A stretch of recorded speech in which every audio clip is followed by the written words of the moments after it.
Le sous-volé des frères Grimm. Père, mère et enfants étaient tous à table un jour avec un ami qui était venu leur faire visite et qui partageait leur repas.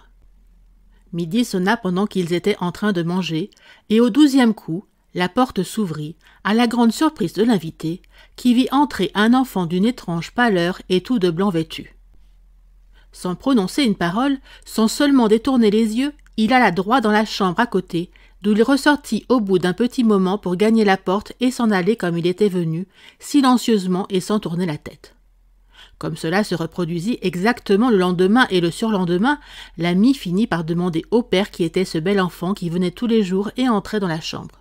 « Je n'ai jamais rien vu, répondit le père, et je n'ai pas la moindre idée de l'identité possible de cet enfant. » Le jour suivant, quand l'enfant entra de nouveau, l'ami le désigna au père qui regarda bien, mais ne put le voir, pas plus d'ailleurs que la mère ni les autres enfants.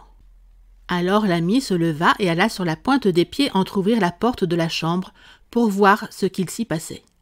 L'enfant blanc était à genoux par terre, grattant et fouillant fiévreusement avec ses petits doigts dans les raies entre les lames du parquet. Mais dès qu'il aperçut l'étranger, il disparut. L'ami revint alors à table et raconta ce qu'il avait vu, décrivant si bien l'enfant que la mère tout à coup le reconnut.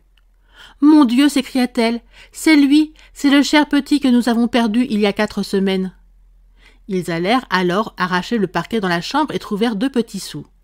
Ces 2 piécettes, c'était la mère qui les avait données un jour à son petit garçon pour qu'il en fît la charité à un pauvre. Mais le garçonnet s'était dit qu'avec ces sous, il pourrait s'acheter quelques sucreries. Et il les avait gardés en les cachant dans une rainure du parquet. À présent, dans sa tombe, il ne connaissait pas le repos, et il revenait tous les jours sur le coup de midi pour chercher les sous. Mais après que les parents les eurent vraiment donnés à un pauvre, jamais plus l'enfant n'est revenu.